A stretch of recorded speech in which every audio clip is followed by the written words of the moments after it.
The main point that I want to make in this video is this is not all about rate per mile. You guys that have had a little bit of experience in the industry, you know this already. Everything I'm going to say in this video, you know this. But people that are just coming in may not know that it's definitely more. It's not all about rate per mile. So right now I pull wood chips, okay? And we don't get paid by the mile. We get paid by the ton. However, we go X amount of miles to drop off a load, and based on the weight of the load pays X amount of dollars. So you can easily do do some quick math and see how much you made on this load based on how many miles, and you can figure out how much you made per mile. But we don't get paid by the mile. We get paid by the ton with pulling around wood chips. But the last job that we was at, there was we were with that company, and we were pulling around pallets. Okay, that's what they do. They're another local company. They kept us local, kept us working every day. So, but they had and now this company, they paid per mile. All right.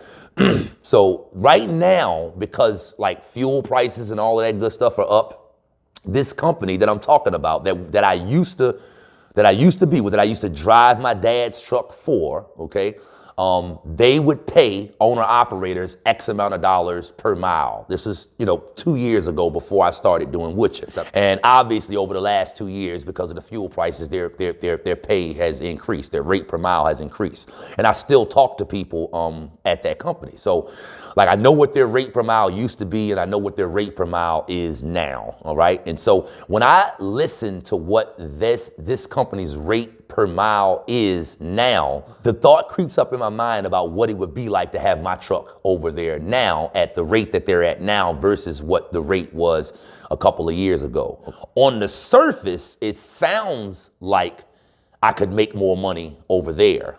So when I heard the rate that they were paying, immediately I started thinking, well, darn, how much money I could make over there.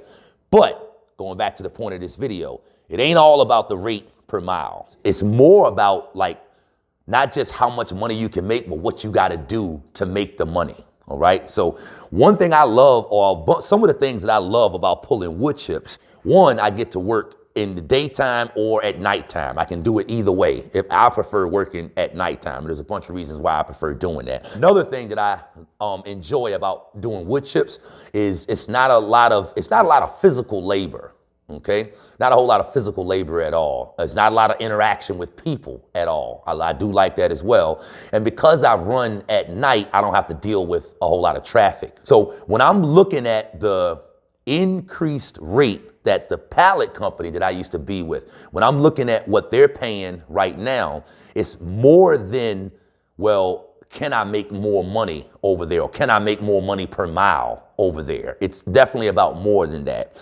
Couple of things that I did not like about, and this is getting into the whole point of this video, so hope you guys are still sticking around. But a couple of things that I did not like over there.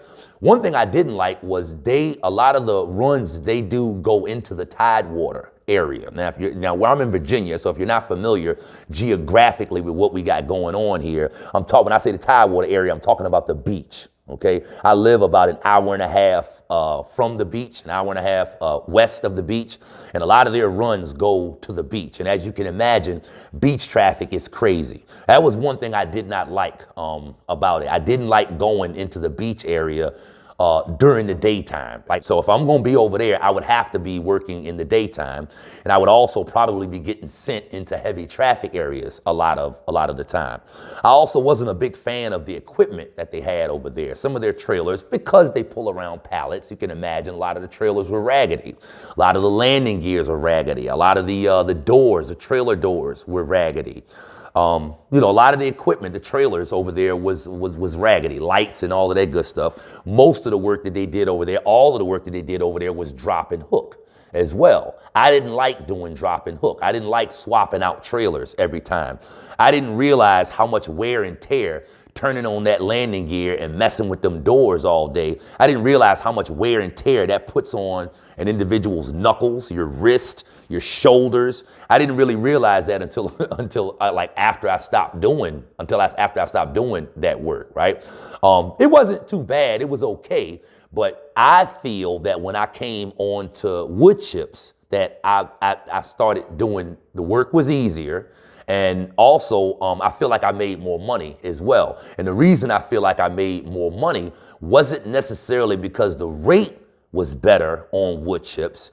It was because you can get the work consistently. The miles can be done consistently. The miles that I needed to be able to make the money that I wanted to make at the pallet place, those miles weren't always there. What's the point that I'm making? The point that I'm making is, even though that company now, what they're paying right now is really good, but do I want to go through the BS? We'll call it the BS. I don't want to make it sound like I'm bad mouthing the company, because I'm not. They're a very legitimate company, and they've been in business for a long time with great people over there. I'm just making the point that it's more than just what's their rate. Man, if their rate is what it is now, I might should go back over there because I can make more money. Nah, it's about more than just the pay per mile. It's about more than that. It's not just about how much money you can make when you're doing what you're doing. It's about how much BS you got to go through in order to make that money. Also, something else I want to talk about along the lines of rates is how rates compare to fuel prices. Like, this feeds into the same discussion, all right? Because another part of it being about more than just the rates is, like, I can hear right now, 5 years from now, somebody having a conversation with a person and saying, 5 years ago, man, we was getting paid good money to run loads, talking about how times are right now. 5 years ago, we was getting paid good money to run loads, but rates are down right now. There's always this conversation going in trucking about where rates are now compared to where they used to be, okay? If rates used to be low and they're higher now, then people are of the belief that, well, rates are good right now and we should be making money. And on the flip side of the coin, if rates are down now compared to how they used to be, then everybody falls into the discussion of, well, shoot, the reason we ain't making no money is because rates are down. Or you can't make no money right now because rates are down. Okay, this is very important. If you're still sticking around and watching the video at this point, you about to get some real nuggets at this point right now, okay?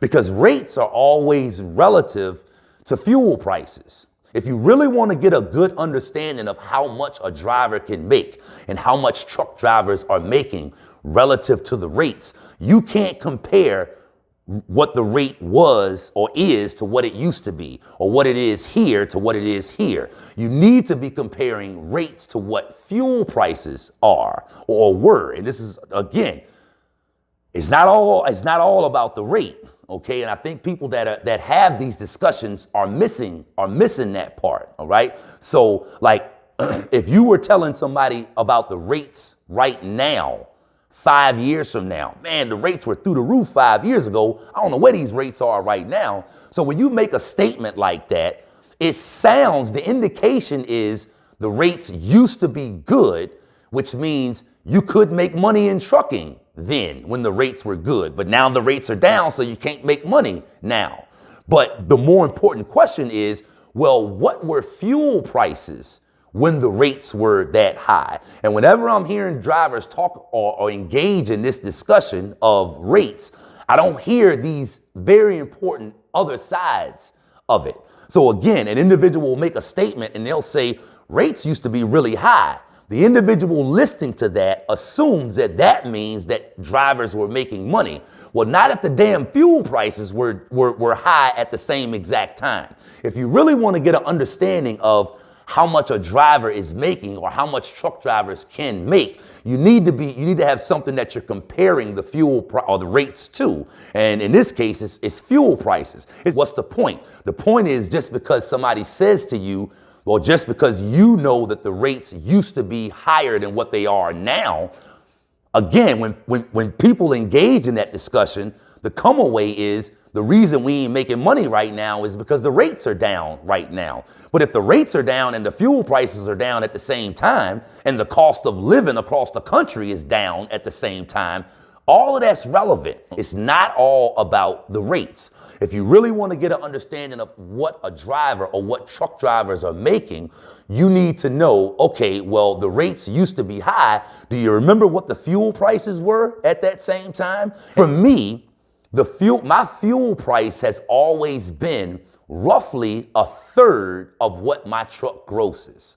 And when I ran the numbers, based on what the increased rate is right now at the pallet company that I used to be at, hearing their rate right off the top, it makes you think, man, maybe I can make more money over there. But I know my fuel mileage. And so I run the numbers on how much I would make if I was doing X amount of miles per day at that rate. But then I also factor in the fuel. And when I did that, when I ran those numbers, what I found is that even at the increased rate that they are at right now at the pallet place, my fuel costs, if I went back over there, would still be approximately a third of what my truck grosses. So again, just hearing what the rate is over there, if I'm just listening to what's going on the surface, I would jump ship and go from wood chips back to doing pallets, because I think that the rate is better over there than what I'm making over here now per mile. Also, going back to what I said in the first part of the video, not factoring in that if I was to go back over there, and even if I could get the amount of miles that I wanted and gross the amount that I wanted, my fuel bill is still going to be a third. So I'm still not getting ahead. But I got to also factor in all the other BS that I would have to deal with. I can't work at night no more. I got to be running into traffic all of the time. I got to be dealing with raggedy equipment and raggedy trailers and trailer doors that won't close and landing gears that get stuck up and down, right? It's not all about the rate. It's not all about what you can make. It's about what you got to do and what you got to go through in order to be able to make the money that you want to make. Some of you guys that are participating in that discussion, that rate discussion, are leaving out the second half. And the individuals that you're having the conversation with don't understand what I'm sharing with you here in this video enough to be able to dig a little bit further into when you make the statement and you say, you know, man, shoot, rates used to be a whole lot better than what they is right now. If you say that to me, my next question gonna be, what does that mean? And your next question would probably be, well, shoot, you can't make no money out here right now because the rates is down. That's not the reason why you can't make money. That's an untrue statement. And that's why this discussion, this video that I'm sharing with you right now is so important. The whole point of this is that it's not all about just the rate per mile. So don't fall into that discussion. As usual, family, I hope you guys got something from this video. If you did, be sure to go below and give me a like. See y'all in the next video. And I look forward to seeing you guys down in the comments. Your comments always make for some interesting discussions. See you guys in the next video. Maurice Spade, the Helpful Trucker here. For more helpful CDL tips, go here or consider subscribing to my YouTube channel right here. You could have been anywhere else in the world, but instead you chose to be here with me, and I really appreciate that.